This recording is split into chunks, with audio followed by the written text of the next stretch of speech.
Em instantes, Jornal do Boris, com Boris Casoy. Um jornal independente e apartidário.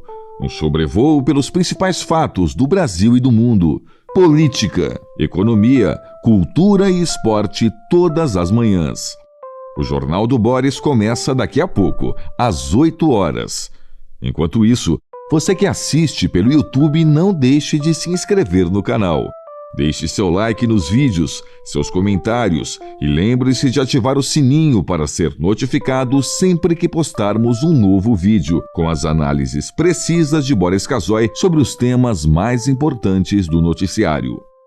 Para você que acompanha pelo Facebook, curta a página oficial e deixe seus amigos bem informados, compartilhando sempre nosso conteúdo diário. No Twitter, o perfil oficial de Boris Casoy é o @bcasoyoficial. O Jornal do Boris começa já, às 8 em ponto. Você está convidado também a seguir o perfil oficial no Instagram, buscando por @Jornal do Boris Verdade. Lá você encontra fotos raras, objetos antigos da coleção particular de Boris Casoy e fica por dentro do cotidiano deste jornalista com mais de 60 anos de carreira.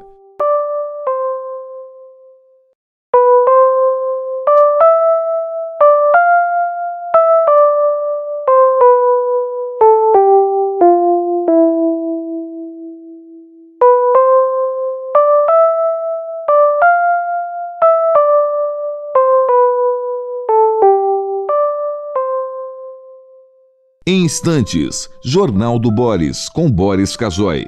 Um jornal independente e apartidário. Um sobrevoo pelos principais fatos do Brasil e do mundo. Política, economia, cultura e esporte todas as manhãs. O Jornal do Boris começa daqui a pouco, às 8 horas. Enquanto isso, você que assiste pelo YouTube, não deixe de se inscrever no canal. Deixe seu like nos vídeos, seus comentários e lembre-se de ativar o sininho para ser notificado sempre que postarmos um novo vídeo, com as análises precisas de Boris Casoy sobre os temas mais importantes do noticiário. Para você que acompanha pelo Facebook, curta a página oficial e deixe seus amigos bem informados, compartilhando sempre nosso conteúdo diário. No Twitter, o perfil oficial de Boris Casoy é o @bcasoyoficial. O Jornal do Boris começa já, às 8 em ponto.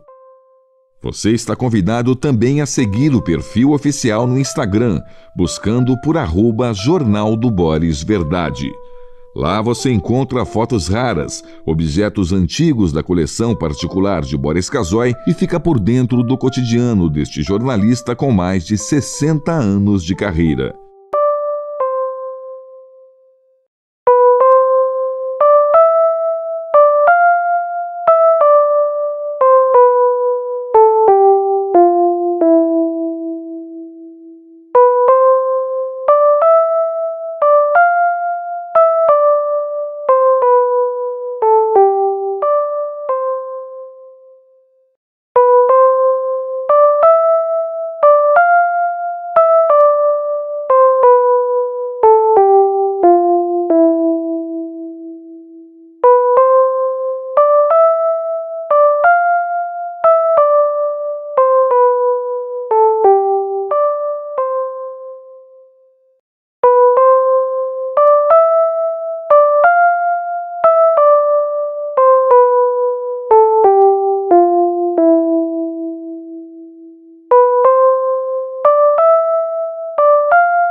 Em instantes, Jornal do Boris, com Boris Casoy.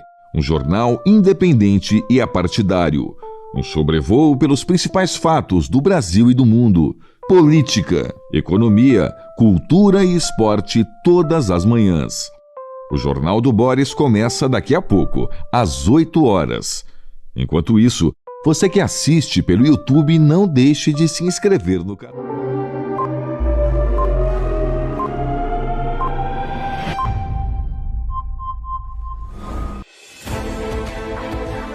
A partir de agora, passando a limpo as notícias do dia no Brasil e no mundo, está no ar o Jornal do Boris. Bom dia, muito bom dia, está no ar o Jornal do Boris. O Jornal do Boris é um sobrevoo pelos principais acontecimentos do Brasil e do mundo a partir das primeiras páginas dos jornais. Sensação de alívio. Ontem houve o encontro entre o secretário americano de Estado, Marco Rubio, com o chanceler brasileiro Mauro Vieira. É a manchete de O Globo. Olha aí, com foco em comércio, Brasil e Estados Unidos começam a negociar tarifaços. Depois do encontro, o chanceler brasileiro, Mauro Vieira, teve um encontro com a imprensa, deu uma entrevista e a linguagem diplomática prevaleceu. Falou e não disse nada. A reunião durou 1 hora, em 1 hora não dá para discutir o monte de problemas que existem na relação Estados Unidos-Brasil, mas deu para direcionar, é o que deve ter acontecido, deu para direcionar, programar, criar uma espécie de cardápio que acontece normalmente nas relações entre países, para até o primeiro encontro, o único encontro, e deve haver esse encontro entre o presidente Trump e o presidente Lula. Devem ter conversado mais detalhes, mas esses detalhes não vieram a público. Imagine se o chanceler Mauro Vieira ia contar para a imprensa o que de importantíssimo deve ter acontecido, digamos, à disposição do presidente Trump, até pode ir, alguma queixa mais dura, as posições do Brasil em relação à China, aos países do BRICS, dólar, tudo isso, né? Um menu dos assuntos. Imagine se isso foi tratado, que é mais delicado, e chega à imprensa antes de chegar ao presidente Lula. Desculpe. Hoje, Mauro Vieira deve ter um encontro com o presidente Lula, e parece que esse encontro será no Alvorada, e devem conversar a respeito do encontro dele com o secretário de Estado, Marco Rubio. Claro que eles avançaram em alguma coisa, farejaram a temperatura, sentindo a temperatura de um e de outro governo, deliberaram que vai haver um encontro entre Trump e Lula, provavelmente discutiram datas, disseram que as datas não estavam marcadas, não estavam resolvidas, ele disse que o encontro seria realizado oportunamente. Então, realmente, 1 hora, aí você deduz, não dá para você aprofundar problemas dessa importância. Então, deve ter tido uma diretriz para os próximos encontros, deve ter um encontro simbólico entre Trump e Lula, de repente eles discutem mais profundamente um ou outro assunto, mas os assuntos já devem estar alinhados para os encontros das respectivas áreas técnicas. Diplomatas responsáveis por essa ou aquela área vão se encontrar para tentar resolver problemas entre Brasil e Estados Unidos. Eu não depositaria essa esperança, esse ufanismo que se apossou de certos setores ontem no Brasil. Eu acho que a gente tem que ir com calma, a discussão envolve interesses. O Brasil não é inocente nessa história, também estão pintando o Brasil como vítima dos Estados Unidos. Não é? Tem questões de taxas que os Estados Unidos julgam injustas e que podem ser julgadas injustas mesmo. Quer dizer, há muita coisa para ajustar. Não é uma reunião que os Estados Unidos vai chegar para impor um quadro de decisões. Outra coisa que está impulsionando os Estados Unidos, primeiro, os Estados Unidos não quer perder a sua boa relação, a sua influência em relação ao Brasil, porque o Brasil já tem uma tendência que vem de dentro do governo Lula de ir para a esquerda, de se aproximar da China, que é o grande concorrente mundial hoje dos Estados Unidos, do BRICS. Tem essa questão do dólar, que o Lula vive tentando substituir o dólar como moeda internacional. Tem um cabedal enorme, né? O Brasil é um país que interessa aos Estados Unidos, sob o aspecto econômico e sob o aspecto estratégico. Não vai perder nessa hora que tem essa beligerância verbal com a China.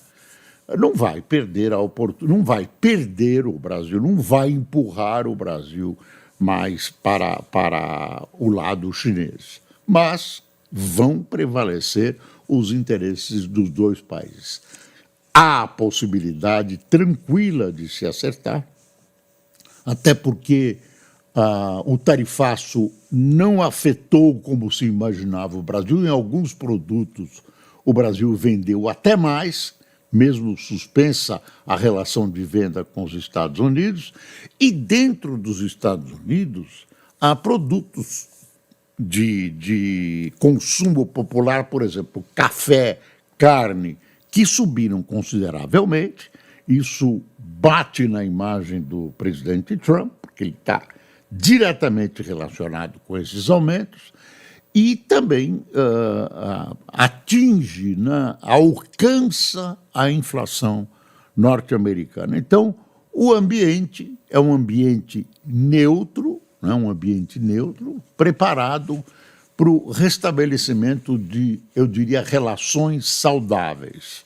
Não vão resolver tudo, muitos interesses são conflitantes, especialmente interesses estratégicos, mas vamos ver como é que isso vai acontecer. Aguardar os acontecimentos com frieza, porque se o ufanismo acertou, não é bem assim, não é nada assim,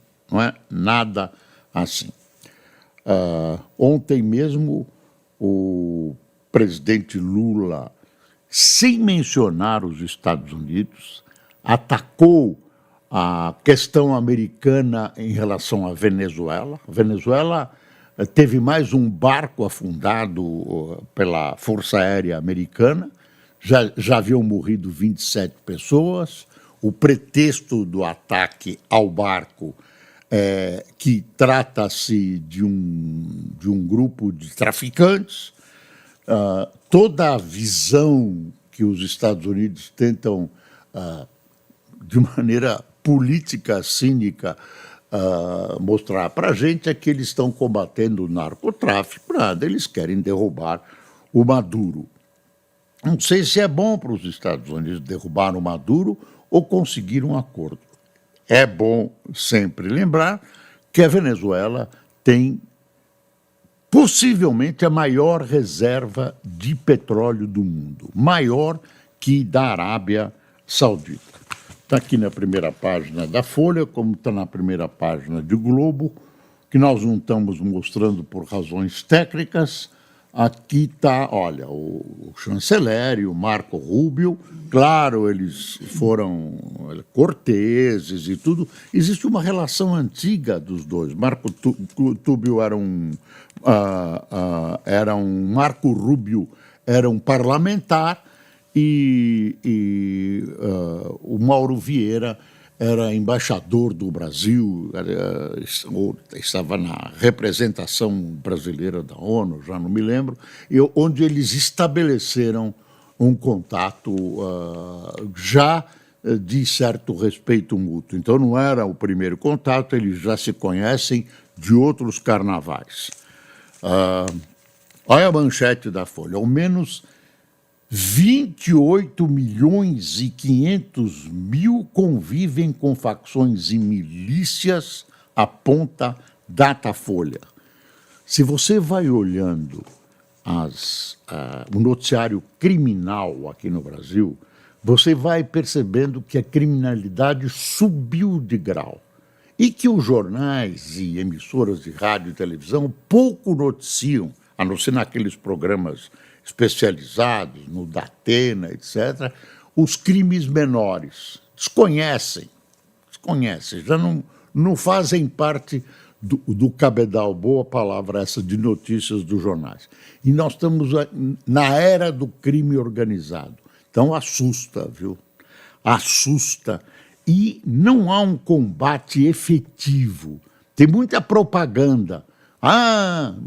Rósio, tem mais 10 viaturas, agora tem revólver novo e tal. Treinamento, legislação fraquíssima, uma legislação piedosa com os bandidos. É uma legislação piedosa, é uma visão da esquerda, que ela já está se afastando dessa visão, de que o bandido é uma vítima da sociedade, não envolve caráter, não envolve decisão pessoal, não envolve nada, ele é uma vítima. Coitado, alguém aí, um grupo de cientistas aí hoje num noticiário, dizem que é uma questão, a violência é uma questão de saúde pública. Não tem cura. Tem cura, sim, uma bela prisão. Eu tive uma certa distância dessa decisão de El Salvador de fazer uma prisão gigantesca, botar 40 mil pessoas lá dentro e tal. A população apoia o governo. A população apoia o governo. Se você aqui fizer uma pesquisa, você vai ver que a população não apoia nada. Essas medidas de bom tratamento.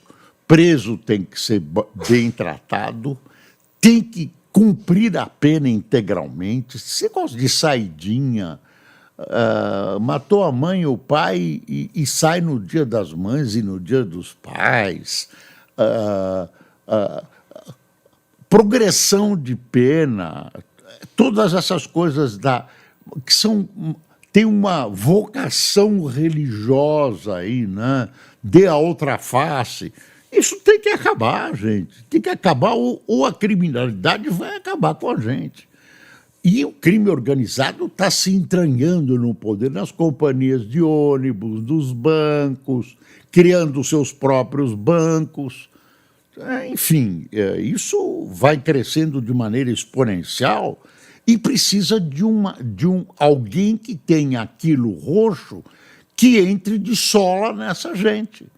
Dentro da lei, respeitando direitos humanos, com prisões dignas, não precisa torturar, bater, com investigações, com comprovações, porque hoje, como o equipamento policial é mínimo, o policial se vê na circunstância de obrigar o preso a confessar, obrigar daquele jeito, né?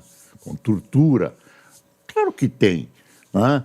E o sujeito esperto assina qualquer coisa antes de ser torturado e quando chega em juízo ele diz que foi ameaçado e foi mesmo, e aí não tem provas. Quer dizer, tudo isso depende de um entorno, de detalhes de uma polícia bem organizada que nós não temos em parte nenhuma do Brasil, nenhuma. Tem nichos de qualidade, isso tem, nichos de grande qualidade, policiais vocacionados, o resto de repente você vê um policial, um PM no Rio de Janeiro, numa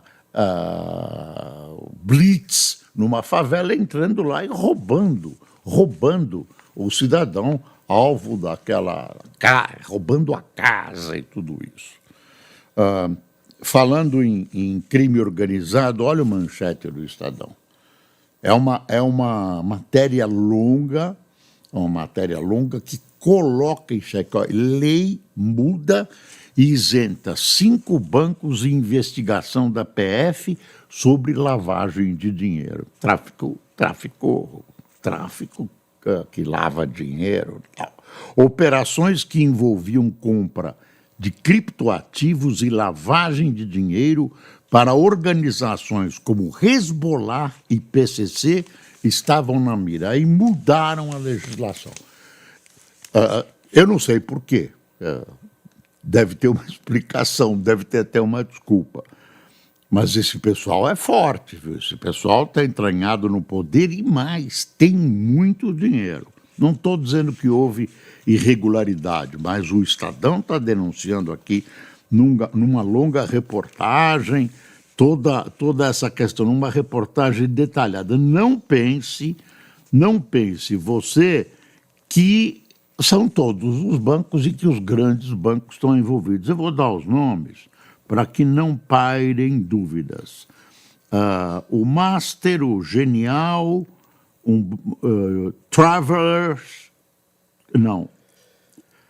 Travelex, nem conheço, o Banco de Câmbio S.A., Santander, esse é conhecido, e Haitong.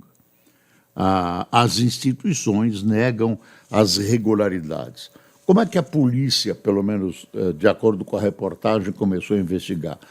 Porque outros bancos começaram a receber propostas, começaram a receber aproximação dessa gente com propostas para realizar o mesmo trabalho sujo de lavagem de dinheiro. Esses bancos estranharam e levaram o fato às autoridades. E aí se iniciou uma investigação. Por que é isso, né? Bom, vamos ver quais são os desdobramentos. Espero que se chegue a uma conclusão, né? Até para isentar os bancos. Mas, se você olhar, faz parte desse quadro que está acontecendo no Brasil. O Brasil está virando uma anarco-república. Enquanto isso, o presidente Lula, que tem dificuldades eleitorais junto aos evangélicos, evangélico não é um bloco só, mas tem dificuldades eleitorais, faz uma aproximação que ele pensa eficiente, o seu grupo de imagem caracteriza como eficiente, que é essa cena aqui, o presidente orando junto com pastores, bispos e tal. Claro, não dispensaram a máquina fotográfica, está bem fotografado e tal. O presidente parece um velho devoto de uma instituição evangélica e o problema não é se ele é devoto ou não. Eu acho que isso pode adiantar muito pouco. O problema é uma questão de comportamento do partido dele e dele. O comportamento deles, o comportamento político, algumas ações antigas, claro que foram minando a esquerda brasileira, a qual pertence o PT e o presidente Lula, e, de alguma maneira, esse setor, que é visto sob o aspecto eleitoral pelos políticos, debandou para a direita. É uma tentativa, tem todo o direito de fazer. Dizem as más línguas que a nomeação do Bessias, que deve sair, está todo mundo dizendo que no meio político que ele está escolhido para o STF, faz parte desse quadro, porque o Bessias Messias é evangélico. Não é nenhum líder evangélico, mas é evangélico, então seria uma maneira de agradar. Mas é uma questão mais de... Não estou falando comportamento pessoal, estou falando comportamento político, que não se coaduna com muitas posições de várias igrejas evangélicas. Então, é difícil, né?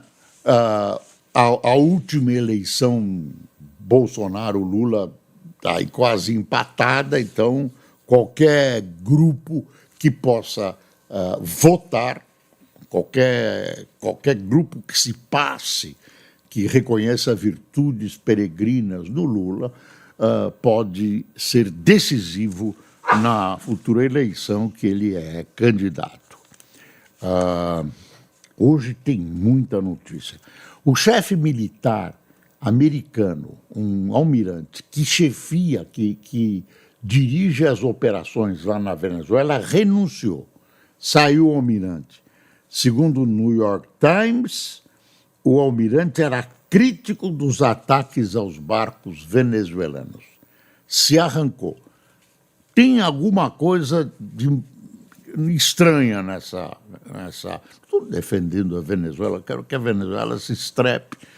Aliás, quando se comprovou que o presidente da Venezuela, o Maduro, tinha sido eleito de maneira fraudulenta, o Lula disse, olha, realmente não dá, você não consegue provar, disse que ia provar, mandar tal lista e não mandou. O Lula questionou. Agora o PT apoiou, legitimou a eleição desse ditador Maduro. Então, aqui tem uma crítica ao Lula no Estadão, bateu o filme. Nós já tínhamos abordado essa questão. Lembra que na frente do presidente da Câmara dos Deputados ele fez uma crítica pesada ao Congresso no Rio de Janeiro? Lula sobe no salto e rebaixa a presidência. Ao classificar o Congresso como de baixo nível, o presidente afronta a legitimidade das urnas e sobrepõe seu interesse eleitoral ao interesse público e à institucionalidade do cargo que ocupa. Bateu o Estadão no Lula muito firme e foi um descontrole do presidente. O presidente da Câmara presente ficou altamente constrangido, foi vaiado, tudo isso. Tem uma notícia aqui falando do Lula, base do governo consegue barrar convocação de irmão de Lula. A entidade da qual ele é vice-presidente parece, tudo indica, os números, o que foi investigado até agora parece que está numa situação difícil nessa questão do INSS, mas não existe nenhuma acusação contra o irmão do Lula, o Frei Chico, José Ferreira da Silva. Não existe nenhuma acusação. Quer dizer, o fato de, sem nenhuma acusação, ele ser colocado como convocado, né, e ser inquirido pela comissão é um fato político, e o presidente reagiu de maneira política. Tem gente dizendo, se ele não quer ir, é porque tem alguma coisa. Não é assim. Quando você é inquirido e tem os seus sigilos abertos, vão aparecendo coisas íntimas. Quer dizer, a pessoa é colocada num pelourinho, numa situação difícil. Então, aparentemente, neste momento, se barrou a convocação do irmão do Lula, o Frei Chico, porque aparentemente não existe nada contra ele. De repente aparece aí, se justifica a convocação. Claro que ele tem informações, ele participa da diretoria, ele deve saber de coisas, mas talvez essa não seja a hora. Tem uma outra foto aqui do Lula com os pastores, Bíblia na mão, ai que bonito. Daqui a pouco a gente vai ver o Lula naquele programa da Record, como chama? À noite, fala que eu te escuto, Lula pregando. Não, uma vez por semana o Lula vai pregar. Mudança da lei isenta 5 bancos em caso de lavagem de dinheiro, nós já dissemos. Ih, teve uma briga feia, o Fux com o Gilmar Mendes. Uma fofoca, quase se pegaram. O Fux pediu vista num processo que interessava ao Gilmar Mendes. O Gilmar deu numa sala, não foi no plenário, e aí o Gilmar Mendes tem essa especialidade de provocar, né? Já teve, aí um dos jornais aí faz um retrospecto das brigas dele. Teve provocações e teve respostas duras. E ele também tem sido duro. Trump prevê reunião com Putin para negociar trégua na Ucrânia. Parece piada, né? Parece piada. Aliás, eu gostaria de ver o presidente Lula e o PT usarem a mesma ênfase usada para defender a Venezuela, a soberania da Venezuela contra os Estados Unidos, para defender a soberania da Ucrânia perante a Rússia. A Rússia, o Putin, amiguinho, tudo aí não tem. Aí na Ucrânia, não, vai ter que entregar uma parte, vai ter que entregar. Gente, a Ucrânia foi invadida violentamente. Olha aí, mais apostas online, lavagem de dinheiro são alvo de operação. Esquema movimentava 130 milhões em 3 anos e tem ligação com o PCC e grupos criminosos da Baixada Fluminense, diz a polícia. Essa operação foi ontem no Rio. Aí tem mais aqui. Essa interessa. Claro que todas interessam e são importantes, mas essa tem um sabor, um tom especial. Quadrilha é presa por morte de ciclista no Itaim e de delegado na Zona Sul. São 2 crimes que dominaram o noticiário durante um bom tempo. Um ciclista na frente do Parque do Povo, ele estava lá fazendo seu exercício, foi morto, né? Então pegaram, houve 11 prisões e mortes, todos estariam ligados ao esquema que teria entre os facilitadores a mainha do crime. Bom, estão presos, um foi morto, resistiu à prisão. Lembra, o delegado é um delegado que estava andando na rua quando foi morto por esses bandidos. Aparentemente, né, a polícia parece ter desvendado, né, a gente sempre tem uma dúvida, parece ter desvendado esse crime. Leila diz que não vai no jogo do Palmeiras com o Flamengo, que é uma espécie de decisão no próximo domingo. Palmeiras e Flamengo que estão na dianteira, na tabela do Brasileirão. Olha aqui o valor é preocupante. Número de empresas com ações em bolsa recua ao menor nível em 4 anos. Lá na faixa de Gaza continua um impasse, Israel continua acusando o Hamas de não entregar os corpos, Hamas diz que precisa de ajuda, porque não tem máquinas suficientes para procurar os corpos sob o número de destroços gigantescos que tem lá. Tem uma matéria aqui que eu confesso não ter lido, chegou hoje de manhã: licenciamento especial deve acelerar obras na região amazônica. Isso me preocupa, eu quero dar uma espiada. Estou imaginando que isso passou pela Marina Silva, pela ministra, e que ela tenha zelado pela incolumidade da floresta. Federal prende PM como ex-doleiro do PCC. Estamos bem, viu? Estamos bem. Eu daí retiro uma frase que acho que a gente precisa começar a usar. É preciso, é necessário, é urgente curar o Brasil. O Brasil está doente, é preciso curar o Brasil. Estamos chegando no final, sexta-feira. Final de semana aqui no Sudeste diz que vai ter tempestade, tudo, enfim, as previsões do tempo não têm se realizado. Ontem, como a nossa máquina de café deu um problema aqui, que ela é movida por inteligência artificial, que é o Cássio.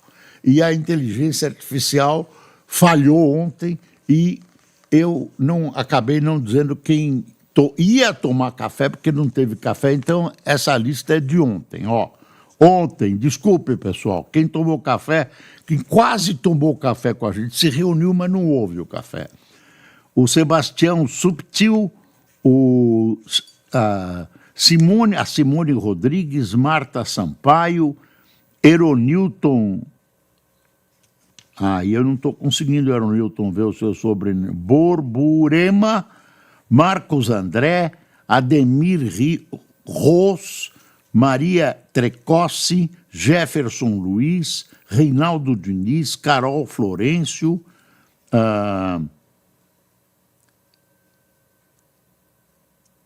Custódio Neto, Edson Golini, Marcelo Garcia, Paulo Cordeiro, de Florianópolis, Neide da Silva, de Curitiba, Tiago Jacome, de Almino Afonso, Rio Grande do Norte, e Hilário Pilate, de Guarapari. E algumas das pessoas que tomaram cafezinho conosco no jornal de hoje. Desculpe, viu, pessoal de ontem? Desculpe mesmo, senti mesmo. Na falha não foi do Cássio, não, a falha foi minha. Imperdoável. Aqui, hoje, Wagner Alves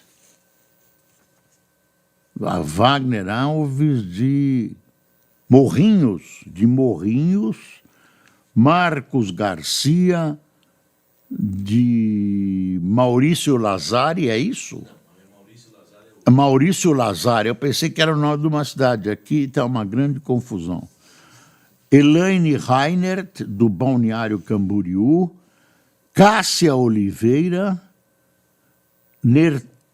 Nertan Almeida, de Monsenhor Tabosa, e Maurício Matos, nosso telespectador de Milão, na Itália. Obrigado a todos pela agradabilíssima companhia de tomarem café e de aguentarem este velho jornalista que quer curar o Brasil. É urgente curar o Brasil. Bom dia.